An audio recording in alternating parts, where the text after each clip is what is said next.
എനിക്ക് വന്നിട്ടുള്ള മെസ്സേജുകളിൽ ഏറ്റവും കൂടുതൽ വന്നിട്ടുള്ള ക്വസ്റ്റ്യനാണ് ഇനി പഠിച്ചാലും FSO കിട്ടുമോ എന്നുള്ളത്.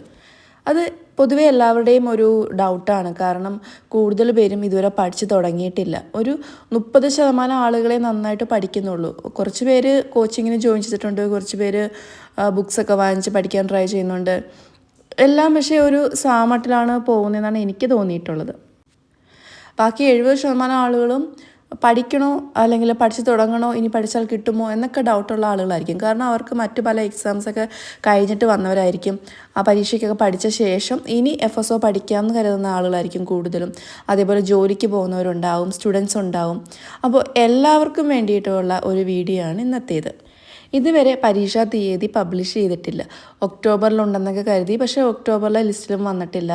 അപ്പോൾ ഇനി നവംബറിലും ഡിസംബറിലും നടക്കാൻ ചാൻസ് ഇല്ല എന്നൊക്കെ കേൾക്കുന്നുണ്ട്. അതൊന്നും ഉറപ്പായിട്ടില്ല.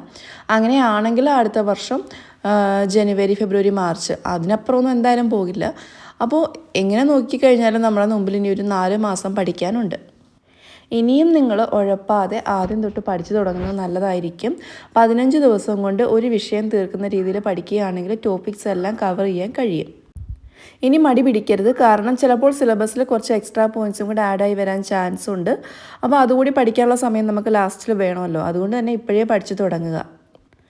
സിലബസ് എടുത്ത ശേഷം ആ സിലബസിൻ്റെ ഓർഡറിൽ പഠിച്ചു തുടങ്ങാം. അല്ലെങ്കിൽ സിലബസിലെ ഏറ്റവും സിമ്പിളായിട്ടുള്ള സബ്ജക്റ്റ് ആദ്യം തുടങ്ങാം.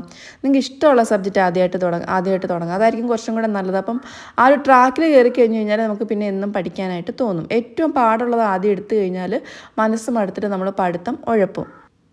ബുക്സ് വാങ്ങിച്ചിട്ടുള്ളവരാണെങ്കിൽ നമ്മുടെ ബുക്കിൽ സിലബസ് ഓർഡറിൽ തന്നെയാണ് നോട്ട്സ് പോയേക്കുന്നത്. അപ്പോൾ ഡെയിലി നിങ്ങളൊരു 10 പേജസ് വെച്ച് പഠിച്ചാൽ പോലും നിങ്ങൾക്ക് പെട്ടെന്ന് തന്നെ ഒരു ടോപ്പിക്ക് അല്ലെങ്കിൽ ഒരു സബ്ജക്റ്റൊക്കെ കംപ്ലീറ്റ് ചെയ്യാൻ കഴിയുന്നതാണ്.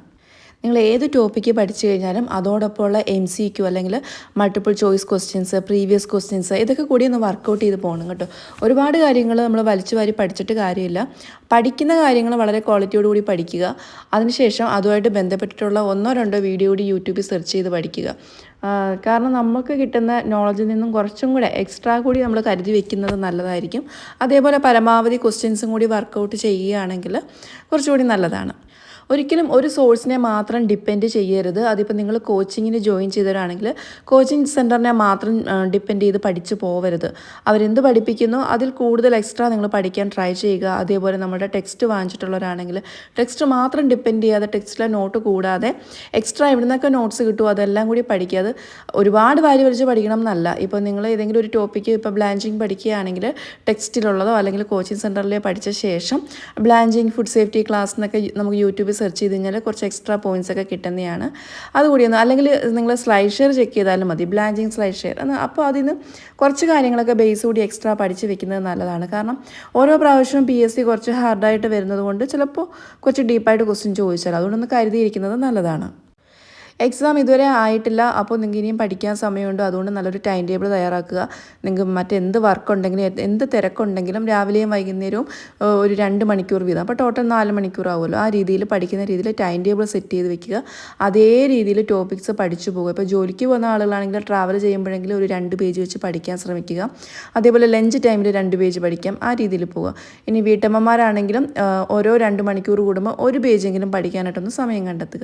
ഇങ്ങനെയൊക്കെ നമുക്ക് ടോപ്പിക്സ് കവർ ചെയ്യാവുന്നേ ഉള്ളൂ. നിങ്ങൾക്ക് സമയമില്ല എന്ന് പറയുന്നത് ഒരു വെറും എക്സ്ക്യൂസ് മാത്രമാണ്.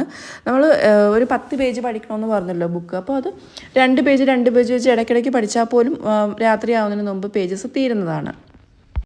ഇനിയും പഠിക്കാൻ മടിയുള്ളവരാണെങ്കിൽ ഒരു കാര്യം ഓർക്കുക, നിങ്ങൾക്ക് ഈ എക്സാം എന്നല്ല മറ്റൊരു എക്സാമും ഇതുപോലെ അറ്റൻഡ് ചെയ്യാൻ കഴിയില്ല. കാരണം ഈ ഒരു എക്സാമിൻ്റെ പ്രത്യേകതയിനകത്ത് പല ടോപ്പിക്സ് വരുന്നുണ്ട്. പക്ഷേ എല്ലാം വായിച്ച് മനസ്സിലാക്കാവുന്ന കാര്യങ്ങളേ ഉള്ളൂ. എല്ലാ സ്ട്രീമിൽ നിന്നുള്ള ആൾക്കാർ ഈ എക്സാം എഴുതുന്നത് കൊണ്ട് തന്നെ ആ രീതിയിലുള്ളൊരു സിലബസാണ്. ആർക്ക് വേണമെങ്കിലും പഠിച്ചെഴുതാൻ പറ്റാവുന്നതേ ഉള്ളൂ. അത്ര കടുകട്ടിയൊന്നുമല്ല FSO. അപ്പോൾ നന്നായിട്ട് പഠിക്കുക. ഇതൊരു ഗോൾഡൻ ചാൻസാണ്. ഇത് ഇത്രയും വലിയൊരു ഹയസ്റ്റ് പോസ്റ്റിലേക്കാണ് നിങ്ങൾ പോകുന്നത്. അപ്പോൾ ഇതുപോലൊരു ചാൻസ് ഒന്നും PSCയിലെ ചിലപ്പോൾ നമുക്ക് നമ്മുടെ സബ്ജക്റ്റ് ബേസ് മാത്രമേ ചില PSCയിൽ കിട്ടാറുള്ളല്ലോ. പക്ഷേ ഇതെന്ന് വെച്ചാൽ അങ്ങനെയല്ല, ഒരുപാട് പേർക്ക് എഴുതാൻ പറ്റുന്നതാണ്. അതായത് ഇപ്പം ബയോകെമിസ്ട്രി അങ്ങനെയൊക്കെ പഠിച്ചവർക്കും ഡോക്ടേഴ്സിനും എല്ലാം എഴുതാൻ പറ്റുന്നതാണ്. അതുകൊണ്ട് നന്നായിട്ട് പഠിക്കുക. ബുക്ക് വാങ്ങിച്ചിട്ടില്ലാത്തവർക്ക് വേണ്ടിയിട്ട് ബുക്കിൻ്റെ ഡീറ്റെയിൽസ് ഫസ്റ്റ് കമൻറ്റിൽ കൊടുത്തിട്ടുണ്ട്. Thank you.